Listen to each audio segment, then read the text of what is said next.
Welcome to 9 Point Started With a Dream podcast. Our goal is to showcase the stories of athletes and the community that supports them by being authentic about their journey. Here's your host, Jacolby Gilliam. Yo, welcome back to the podcast. I'm your host as always, Jacolby Gilliam. Today's guest is Maggie Speaks, professional volleyball player. And if you heard a previous episode with Kathleen Gates, they're part of the same agency, Athlete Abroad Management. And Maggie's journey is fun.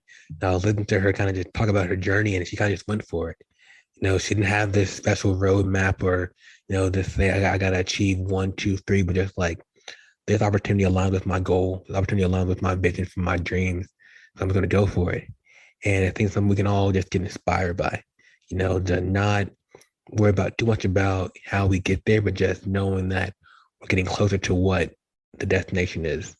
So great story here, great journey, and let's get to it. So the question, Maggie, the question that everyone comes on is, when you're younger as an athlete, what was like your big dream or goal you wanted to achieve?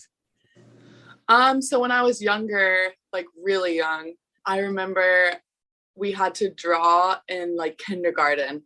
They made us draw like 4 squares of like what we wanted to do when we were older. And I remember I had 2 squares, and one of them was to compete in the Olympics.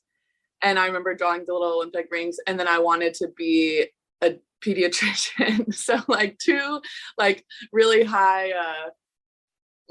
goals for me. And I was like in kindergarten.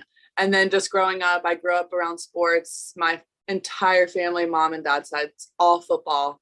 So football coaches, football players. So I just knew that I wanted to play a sport in college. I wasn't really sure what sport. I wanted to go D1 like yourself. And so that was just kind of like my goal as a young kid, was like, I want to go to college. Didn't really know anything about it, but I was like, I want to go to a big college and play a sport. Yeah. So you said, so in kindergarten, you're on Olympic rings in kindergarten. Yeah. I don't even know what I was like thinking. Like probably I was like, I'll play every sport in the Olympics, but that was my goal, was to play in the Olympics. Love it. So kind of growing around like, an athletic family, how did you approach that process of saying, if I'm going to make this D1 dream happen, how is it going to work? Yeah. So I have 2 siblings, and when we were younger, my parents just put us into, every sport. So I did soccer, basketball, softball. We tried tennis for a little bit. I danced. So we just kind of like did everything. And I didn't actually really get into volleyball until like 6th grade. Like all my friends did, because in South Carolina, volleyball it's really just in the past like couple years started to grow. But when I was growing up, it was very new to the state of South Carolina. And especially, I'm from a very small town, so especially Camden. But I was always like soccer and basketball were my favorite sports. And then, I think like in 6th grade, I did developmental volleyball. Hated it just because I was horrible at it, like completely hated it. But all my friends did it, so I stuck with it. And then I don't remember when, but it just kind of clicked. And I was like, volleyball is my sport. Volleyball is what I want to play in college. And I kind of just like quit everything else and just like had my Zoom focus on volleyball. And I was just like, this is what's going to get me to where I want to be. And so then that's when I started doing like traveling for club and stuff like that. So with that, then, so you say you kind of started off playing more soccer and basketball. So you're getting buckets. Mm-hmm. Yeah. Yeah. Oh, yeah. So I was glasses and bangs. Oh, there we go. Doing nothing but net. Yeah, that was me. So what about volleyball that kind of made you, like what did it feel like that made you think like, all right, this is going to be my new path? Like, what about it? I think that, because like I said, I started off just really hating it. I remember I would just cry in every practice because I was so bad. And I still am like very much a perfectionist. And like even at a young age I was. So it's like I was that kid in practice that every time I made a mistake, I would cry. And so it was very new, and, we're learning all these skills. And so it was like rough to start. And then I think like 6th grade, 7th grade, it just kind of clicked and I started getting the hang of it. And it's just like a really fun game to play. I think there's so many different aspects of it. And it's also just such a team sport where like you can't really place blame or see error in just one person. So it's like you really all have to work together. And I think that's what I really liked about it, is just that like team aspect of, you know, we're all just trying to keep this ball off the floor. And yeah, so I think that's kind of what drew me to it. Yeah. It's interesting because when I was interviewing Kathleen, she mentioned, you know, volleyball, the game of errors. And I was like, that's the interesting perspective, you know, like you said right there, you know, the game is, you know, we want to limit we want to kind of limit our errors. Right. Right. But like, you can't really, like when you watch overall volleyball game or when you look at statistics, you can't like pinpoint one person that made these errors. Whereas like in baseball, for example, like all the pressure at first is on the pitcher. And if the pitcher is messing up, then, you know, those coaches are walking out to the mound and all eyes are on the pitcher and it's like you're out. But in volleyball, it's kind of like, you know, if one person, maybe I shank a ball, then it's my teammate's job to fix that instead of just like I shank the ball and the play's over and all eyes are on me, you know, like it's kind of a chain reaction. And I'm realizing too, because I'm kind of new to volleyball a little bit and I'm kind of learning and watching the sport more. And I love how like, after every play, you come together. Right? Yes. So it's almost kind of like saying like, hey, no matter your error that happened, we're going to come back together. That kind of like the motto with the tunnels. Yeah, like I think it's just to kind of regroup, and especially if, you know, there's a long run of, you know, your points or whatever, then it's just a quick way to come together and be like, okay, we're going to change this. Or, you know, that happens sometimes, like shake it off, or even just looking at your teammate and saying like, hey, like get your shit together, like kind of thing. So it's such a big pro of the sport of just like being able to come in between every single point and like have a small conversation. That's cool. That's cool. Any jokes in there? Any good jokes? Yeah, sometimes. I think it just depends on the mood and like how good or bad you're doing. But hey, yeah. Hey, we're up 21. Let's just, you know, have a good time right now. Okay? Yeah. Mm-hmm. Or if you're getting killed, it's just kind of like like a little bit sarcastic.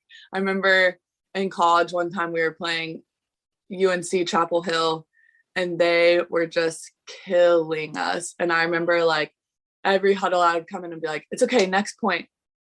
10 huddles later, like, all right, guys, we got this next point. And then after a while, we just start laughing and then we just kind of stare at each other and we'd be like, all right, we're going to get this next point. Just kind of like, next point. What do we do now? We're one away. Keep fighting. Yeah. Just one. We can get one.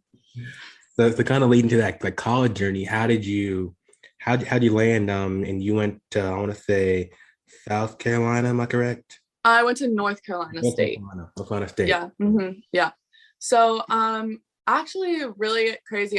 My whole life, like from when I started to like aim for, I just knew I wanted to go to a big school. I wanted to go to University of South Carolina. Like that was my like all goal. I didn't have my sights on any other schools. And I also really just had no idea what I was doing as far as like volleyball recruiting and stuff went. Like my dad coaches football. And so my mom had to kind of take me to all my volleyball stuff and like love her to death, and she did so much for me and still does so much for me, but like she had no idea. So like we both were just kind of like, we know that I need to play club somewhere outside of Camden if I want to go to college, but we just didn't know the recruiting process.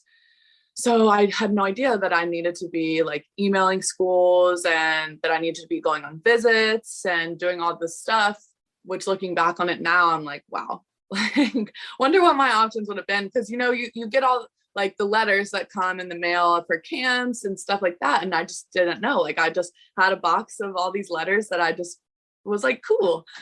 And so I just, you know, would go to South Carolina's volleyball camp every summer and was recruited by them. And up until like, it was like right before beginning of my sophomore year, which is like when, or I guess fall of my sophomore year, and spring is kind of when everyone starts signing. They were recruiting me and one of my teammates on my club team, and we would go to every game. We'd talk to them afterwards. And I just remember after one game, they just didn't speak to me. Like, and I'm like 15 years old. And so it's already nerve-wracking having to like go down on the court and like approach these adults that play for this team at this big university that you want to play for. And it was literally just like, I was a ghost. And I remember just like going into the bathroom and just sobbing. And I was like so upset, just really didn't understand what was going on. And like emailed them, never really heard back. And then I just happened to have a friend of a friend who was the manager. And so I like texted her and I was like, do you know what's going on? Like, are they like, am I still going there? Because at the time I was like their number one setting recruit. She was like, yeah, they actually decided to go with another girl from Georgia. And so I was like, oh my gosh, I'm screwed. What am I going to do? Like, I haven't talked to any other schools. Like, what am I going to do? So my mom and I just started like scrambling, and we like pulled out that box, just start sending emails to like all the big schools. Cause I was like, this is still my goal. So we're emailing like UVA, Georgia and stuff like that. And they're all just like, sorry, it's like a little late. We've already have our setter for your class. And my mom pulls out, she's like, what about NC State? And I was like, NC State, like, never even heard of them before. And she's like, what do you mean? You know, they're in the same conference as Clemson and UNC. And I had no idea. So I was like, sure, fine, let's do it. Send them an email. Like very quickly after that, they brought me out on a official visit. And a week later, the coach calls me and he's like, hey, we want to offer you a spot with, 4 years scholarship. And I was like, okay, great, I'm in. He was like, you don't want to talk to your parents or anything? Nope, I'm good. This is like, love it. This is where I'm going. And I remember walking downstairs. My parents were watching TV and I was like, so I'm going to NC State. And they were like, what? Okay, congrats. And so that was kind of it. I got really lucky, I think, that I ended up getting to still go to a, Power 5 conference with how little recruiting I did and how kind of last minute all of it was. So that's a wild journey right there. Yeah, it really was. And then I ended up graduating from high school early and going to college in the spring season as a fresh 18-year-old. So yeah, it was all kind of like very fast and very crazy. So kind of going back to when you said they were at your game and they kind of didn't talk to you, kind of ghosted you. You went to the bathroom, kind of you sobbed. So like, how did you kind of readjust your framework to say, all right, like I'm going to bounce back from this, or, like feel like a kid right now that had the same issue.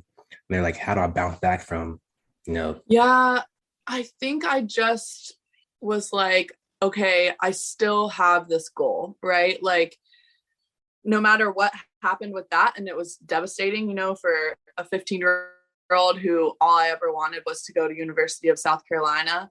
I still was just like, okay, my goal is still to go D1. Like, my big picture, like, even though that one small aspect of it is no longer in the picture, but the big picture is like, I still want to go D1. I know that I can because I have heard from big D1 schools. And so it's just kind of like, you kind of just have to quickly reframe your vision of, okay, maybe it's not going to be exactly where I want to go, but big picture is I still end up at a D1 school. And so like, I think that was just kind of like my mindset of, I'm still working towards this and it's not over yet, right? Like, it's not too late. I love that. So it's almost like the destination stays the same, but like the roadmap to get there and just right change your house a little bit. Right. And maybe it's not exactly what I had expected or what I wanted, but in the end, it ended up being for the better. So we beat USC every year for 4 years. So mic drop. Yeah, go Pack. So do you think going through that kind of made you value the opportunity more to play D1? Yeah, I think for sure. Like, I think that I felt very lucky that there was still a school that I could, go to that was in the realm of what I wanted, because when we did start sending those emails to all the D1 schools that I'd heard from, it was like, thanks for reaching out, but you're too late.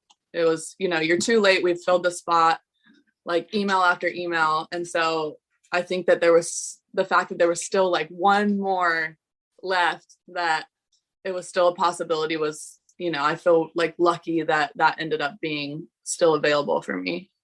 One opportunity away. Yeah, exactly. So you left high school early, graduated early. You're a freshman on NC State campus.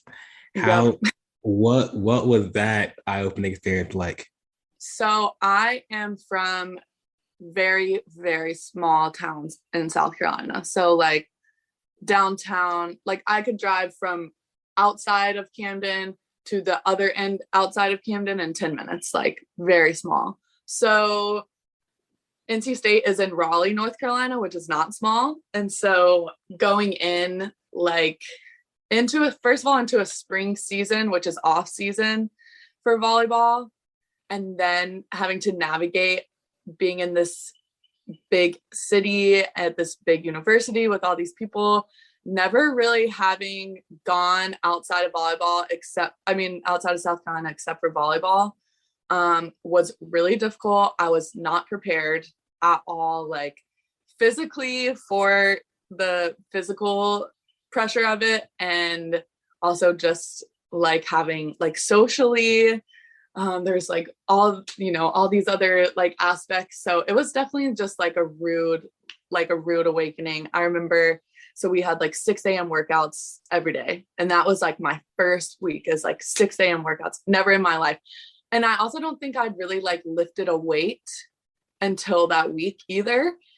And I remember after like our day 4, my arms were so sore and like I couldn't straighten them. And luckily there was one other girl that graduated high school early with me, and we would like sit in our dorm and I would just get her to like pull on my arms, and like I would just walk around with like ice bags because I couldn't. And then we would get into setting and my coach is like, extend. And I'm just like, I can't, like I physically can't. And so that was, that took some adjusting, and yeah, it was a struggle. But honestly, like I was just really excited to be there. And like I was just like all volleyball. Should have been a little bit more like balanced with school and volleyball, but I was just very much like, I am so excited to be here. I've never had training like that in my life, never, had weight training like that in my life. So it was a lot, but it was exciting. So earlier you said, there was the point, I think it was like I think you said like 6th grade, whatever, when it kind of all clicked. So in college, mm-hmm. At what point did it kind of all just click and come together when it came to training, nutrition, the game? When will that happen? Oh God, probably like my senior year. No, I think it really helped that I graduated from high school early, because I think that out of all the girls in my class, it was the most foreign concept to me, all of it, the school, the volleyball, the weight training, the requirements, like it was all just completely bizarre to me. And so I think it really helped that I did graduate early, so I kind of had that extra semester to like adjust and get a feel for everything. I definitely didn't fully like mature into that like student athlete role until like probably my senior year, just because it was like I was just having the time of my life, like just go to volleyball, work my ass off, then have a great weekend, out in Raleigh. And so had, made lots of amazing friends. And so, yeah, I think that like my senior year was when it really clicked for me of like, okay, I need to make the most of all of it. Like not just volleyball and social, but like school and just like really poured myself into the full student athlete, like really embodied what that meant. Probably a little late, but I think that's kind of cool though, that you kind of say that you kind of have the social aspects, right? Because I think yeah, sometimes we can get so caught up in our goal that we kind of just have that tunnel vision and kind of miss out on some opportunities that we wish maybe like, I wish I would have gone to that one event, right? Right. Yeah. Some of them I probably shouldn't have, but but yeah, I feel like I really, like, as far as like fully diving into college, I feel like I really did that, and like I had a blast. And I think also like my first 3 years, the volleyball part was a struggle mentally, and so I think it was the social aspect kind of helped balance that out, where I kind of had an outlet as far as like I needed something outside of volleyball to kind of like help my mental state. Definitely. I can make that too, because like for me, like I had internships that kind of went to like that kind of helped me kind of be creative when I was like struggling and running. So for you, how did the mental health side is that's kind of real big right now with student. Right. So for you, was there someone you can talk to at the end, like when things are working out, or no? Yeah. So we had NC State has a sports psychologist in the athletic program, but it still very much was like I remember, because I definitely had like a lot of ups and downs in college, like mentally. And I remember I went and spoke to her like twice, but it was still just kind of, there was that stigma of like, I remember thinking like, okay, she's talking to other student athletes. Like, I don't want them to know that I am going and talking to her. Like, because I think like as athletes, we, first of all of our lives when we're younger are taught to like, just tough it out. And then when you get to college, it's like, oh, you're so lucky that you get to be a collegiate athlete. And so it's still kind of like driven into our brain of like, okay, I'm tough, like I'm a college athlete, and I should be grateful that I'm here, and I should be grateful that I'm getting all this gear and that I get to do all these amazing things. So and I mean, there definitely still is just like this stigma of like asking for help with your mental health, which I think like now it's a little bit more talked about, and there's, it's more of like people are being more open with their mental health struggles, which I think is awesome. But yeah, then it was definitely, there was still just like a stigma around it, which now looking back, I think like talking with my former teammates, like I had a conversation with one of my teammates the other day, and we were talking about how we struggled mentally in college, and she was saying, I did too. And oh my gosh, we should have talked with each other, and then we could have helped each other. So looking back, like, I think it would have been helpful to like lean on my teammates, but at the same time, I didn't want them to know I was struggling, Definitely. And I'm so glad you're saying that, because like, that's one reason why I started 9 Point, because I was that athlete that struggled. Like me and cut my freshman year, I had so much like kind of like PTSD my next season, because like when the gun fired in the race, I couldn't. And I didn't realize at the time that I was going through kind of anxiety and kind of like that stuff like that. And like I think like now, like you're just saying, if I could have known what I was going, maybe I could have talked to a therapist on campus. I could have talked to somebody, and then I wouldn't quit my junior and senior year. Yeah, I could deal with it. So I think it's so powerful what you're saying, and in that aspect. Yeah. And it's definitely like, when you look back, you're like, dang, like, and now that you're older, you're like, dang, that's what I was struggling with. Like, it had nothing to do with like my physical capability. It's like all in your head and like what your mind is doing to your body.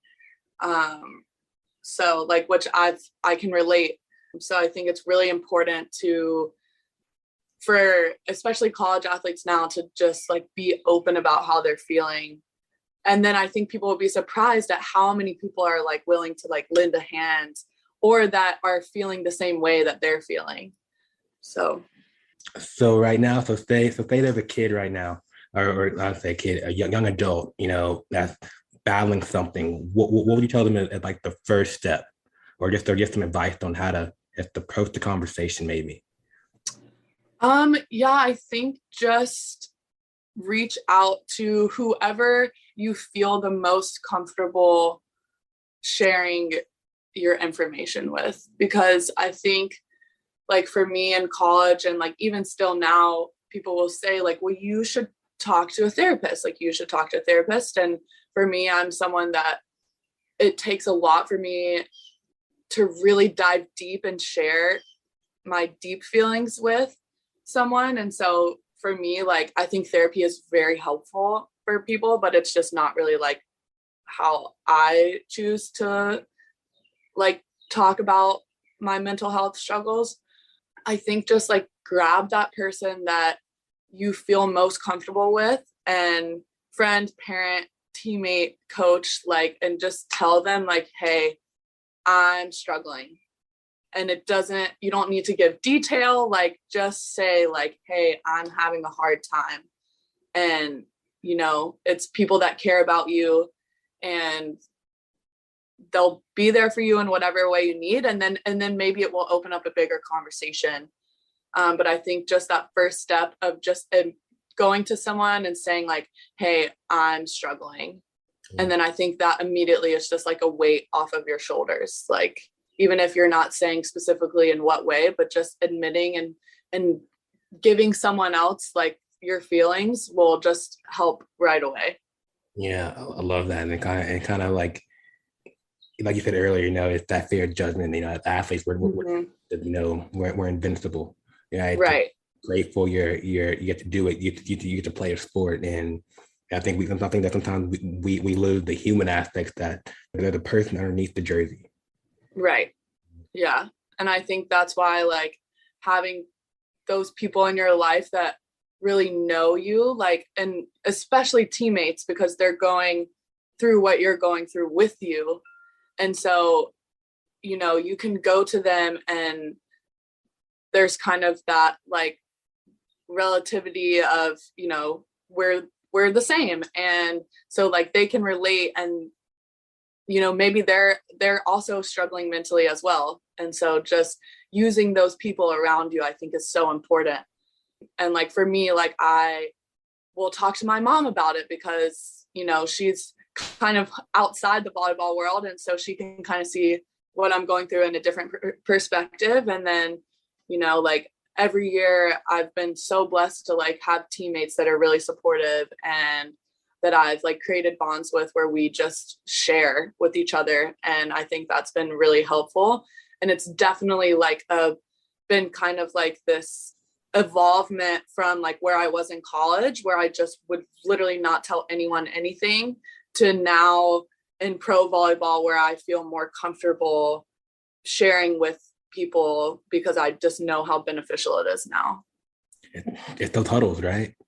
Yeah, right in those huddles. Yeah, make little eye contact mid game, like, hey, you feel this right now? Yeah. You and me read each other's minds. Yeah, that's awesome. No, Maggie, like this, I'm so glad you're saying this. I mean, it's like the part of the conversation that like like that needs to be heard. And I think you're giving your perspective is really powerful in this aspect. So kind of go back to the college journey. At what point did you say, you know what, I want to go overseas, I want to go pro? So like I said, I really struggled with my freshman, sophomore, junior year. It was just like not a great environment to be in. And so after my junior year, it was like after our last game, I was in the car with my parents and I was just a wreck. And my dad is very much like, he played football in college, like all his brothers played football in college. And so he's very much the tough it out kind of guy.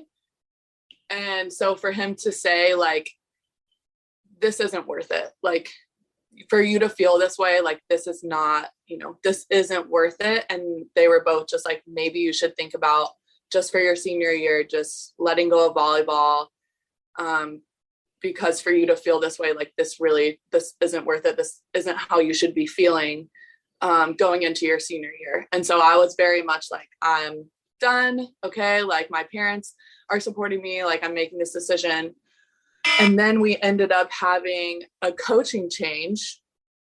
And we had this amazing group of coaches that came in my senior year. And so I just was like, okay, I'm going to give it one more try. New beginnings, like just one more shot. It's my senior year. I'm all in. I'm ready for change. I want change. I'm open-minded. Like, let's do it. And my senior year ended up just being amazing. Like I completely just learned so much more than I'd learned in 3 full years of college, just like as a player, like being a teammate, being a person. And they really just came in and like kickstarted a totally different NC State volleyball program. And so like basically just made me love playing volleyball again, love being part of a team, and love being part of that program in particular. And so we had meetings at the end, and, you know, they're like asking me what my plans are after college. And they said, have you thought about playing professionally? And I literally was like, didn't know, like professional volleyball, like that's a thing. And they're like, yeah, you can go to Europe and play professional volleyball. First, I'd ever heard of it. So I was like, that sounds awesome. And so then after that meeting, I was like, okay, yeah, my next move is professional volleyball. Like that was my like next goal, because I definitely was like, guess I'm just going to like because I majored in communications, guess I'm just going to find a comm job somewhere. Like had no idea that I could continue playing. And I also think it was perfect because I just started to like love playing again. And then I graduated in December, and my parents took me to Harry Potter World for my like senior graduation. And so we were on the way to Harry Potter World, and I get a call from Linda, who was my head coach at NC State at the time. And she's like, this company, Bring It Promotions, they do tours every winter, and you go and they take you to different countries and you play volleyball and you try to get picked up by a pro team. Never been out of the country before, didn't have a passport. She was like, they leave in 2 weeks. And so I was like, I'm in.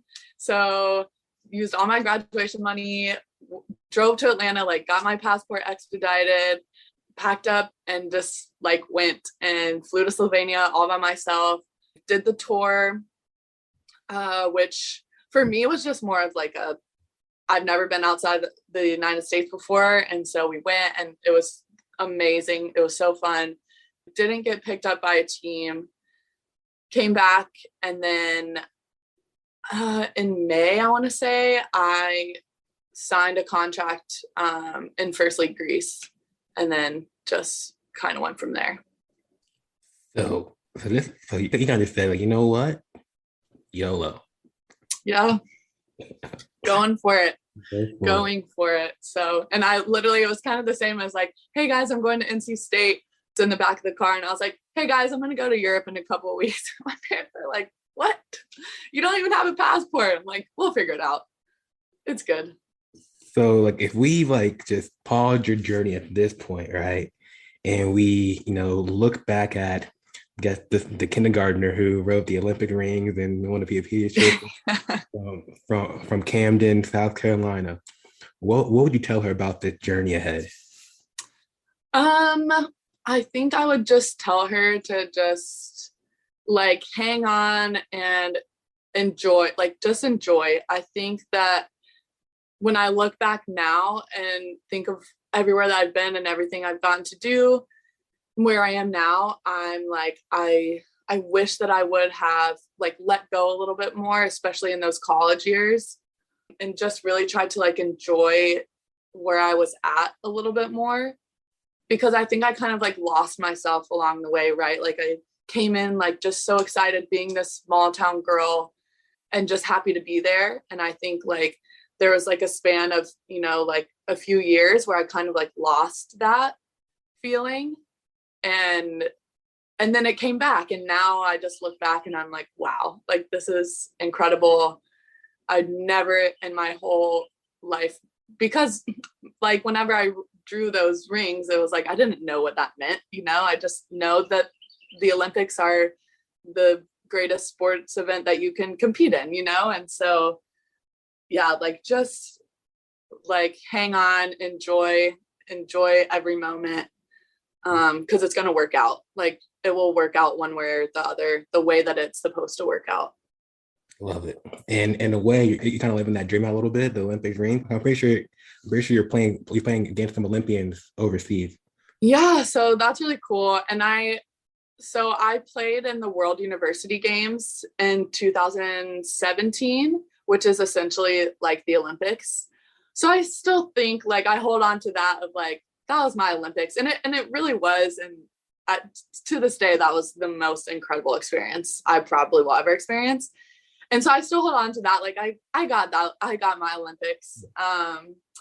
And yeah, like I think now, every stage, my big goal has kind of changed. And I think my big goal that I made for myself coming into pro was after my first year, and then I had an injury and then I came back, but was like, I want to play in the German Bundesliga. Like that was my like goal, my biggest like big goal, and knew it was going to take a few years to get there. And I think, I made that. I did that this year, and I got to play against like USA Olympian gold medalist, other countries Olympians. Like there's girls, every team in the Bundesliga, there's girls that play for their national teams. On my team, there's girls that play for their national team. So it's just like really, it's something that seemed so far off for me. And I kind of like put these girls on like a pedestal. And then this was the first year that I'm like, okay, like I'm not far off. Like I'm competing with these girls. I'm taking sets off of these teams, and like I'm a part of that. And whereas before it was kind of like coming into my team this year, it's like Swedish national team. We had a girl on the Canadian national team who played in VNL. And so I was just very intimidated. But then when we got into practice, I was like, I can do this. Like, like you just put these people on a pedestal, and they are like, they're amazing athletes, but then you also are an amazing athlete. So it's just kind of cool to be able to like be proud of myself for like this accomplishment. Definitely. And I bet there's some rookie coming in too that's like, wow, Maggie. You're on a pedestal, right? So it's almost like a domino effect in a way. Maybe. You gotta own it, be like, yeah, they got me on a pedestal. Yeah, I earned it. Yeah, pressure, but yeah, it's like being from a small town, it's definitely like I get that in my own way of, people are really proud of me here. And I do a lot of like coaching and stuff with like the high school and middle school girls. And so, they think I'm amazing. So hey, you're top notch, game changer. Thank you. So kind of come from that small town environment, right? And you can being overseas for your first time ever. What was like, just like one like, oh fuck moment that you had? It's like, oh, like I just did something that was the thing to do or not to do. So it doesn't necessarily relate to being from a small town, but definitely like culturally like a mess up. So it's just kind of like funny. So my first year I was in Greece, and my coach and basically all my teammates spoke no English whatsoever.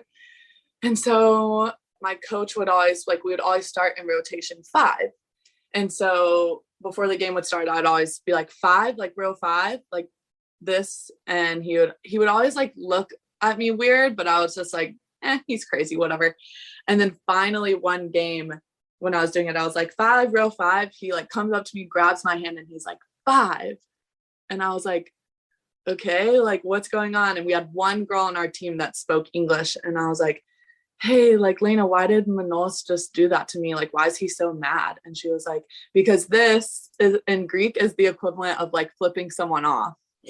And so like for half a season, I'd just been like coming to this man's face, and I was like, oh my God. And I went up afterwards, and I was like, please tell him I'm so sorry. Like, that's not what I meant.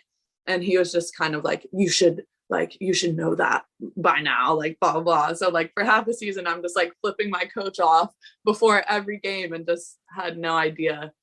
So that was kind of like okay, I need to like learn a little bit more about the culture that I'm going into moment. But yeah, So still a funny story. that's good to know. Like in Greece, open hand 5 is Yeah. okay. Like F you. So At least you still play though, right? yeah. Still played. There we go. Never did it again. So, but yeah, I'm just like, dang, really starting off every game with this man on the right note. Like, Put me in, coach. Put me in. So kind of head up to the end of this a little bit. So you just finished, your 5th season, am I correct? Fourth season. Yeah. So I played in Greece, and then I had a whole year off, and then France for 2 years. Yeah. Germany for 1. Okay. So I'm going into my 5th season. Yeah. Going to your 5th season. So what's your mindset now going to year 5? Honestly, totally different than it's ever been before. So, this past year was a huge growing year for me as a player. Didn't think that I had, so much more room left to grow, but I do, and I did. And just kind of like proving myself in the league was like a big theme of this past season for me. And I think now I'm going back to the same team. So I think I've really like established my position as a player and like a leader. And so I think just to be more of like a role model for my younger teammates, because this will be the first season ever for me that I'm one of the oldest people on the team. And so I think just like trying to like be a role model and set a standard for the younger girls that are coming in, which I've never really seen myself as having that kind of role. And I think like we have really high ambition coming into this next season of like really wanting to like make a name for ourselves in this league. And I think that I actually see myself as like a big player in that, which is just, it's really cool to be able to say that. And so yeah, I think just kind of going in head first and taking this time at home to rest and enjoy relaxing, and then as soon as I get to Germany, it's game on. So cool. So any big summer plans then? I'm playing in adult nationals at the end of this month, so I'm excited about that. I played like 3 years ago and had a blast, and so I'm really excited to do that. Other than that, just my family goes to the beach for a week every summer, so I'm looking forward to that. And then just honestly just trying to see as many friends as I possibly can before I go for 9 months. So ooh, yeah, 9 months. I like that. 9, boom. Yeah. Oh yeah, that works out. Yeah. So on our forum, we have the question, right, about, if you had a name for your journey, what would you call it? And the pressure right now. Oh, I'm just so not creative. I don't know. I think just like, I liked what you said earlier about like, it's not about the end game. It's about the journey. It's about how you get there. Or what did you say? Sorry, I'm ruining this. No, I think I said it's not the destination stays the same, but like the Yes, there may change. yes. Like I think, like, oh my God, I'm really ruining this. No. Let's see. From hearing your story right now, I would say it's almost about taking the chance. Yeah. Not overthinking the opportunity that's like around you. Like you said, I'm going to NC State. I'm going overseas. You didn't really know the mistake, but you're like, you know what? I'm going to go for it. Yeah, that I like that. Just like take like the chance. Taking the chance is worth it. Like it's definitely. You think that's it?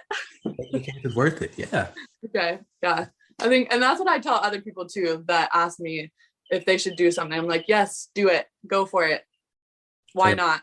Yeah, because at least whether it happens or not, you'll grow from it. Right, exactly. Like you're going to learn some sort of lesson, whether it's really bad or good. Like, why not go for it? Like, follow your gut. Your gut. Or we can do follow your gut too. That can be, no. I like yours better. Yeah. Awesome. And then one more question for you right now. Social media wise, where are you at? People can kind of follow your journey more. Oh, just my Instagram is just Maggie.Speaks. And then I actually am a part of Kathleen's agency, Athletes Abroad. So if people want to find more professional volleyball players that they can follow, I think it's just at athletesabroad.se, and tons of amazing female athletes there that people can follow their journeys as well. That was good. That was a good little plug right there. That was a good segue. Yes. Good. That was solid. Got to wrap. Maggie, like, it's been great talking with you. Like, I really enjoyed our conversation and just how you've progressed the journey and such. So props to you. Thank you for having me. I think this is an awesome platform, especially now that I know more about it. Like, that's awesome. Keep it up. Definitely. And hopefully next year we'll get some highlights from you out in yeah. Like, yo, we talked to Maggie last year. Look what she's doing now. She won the cup. She's the MVP. Yeah, keep it. Yeah, those are the goals. Let's keep those in mind. Awesome. Put it out in the universe. We're gonna manifest. Yeah, manifesting those.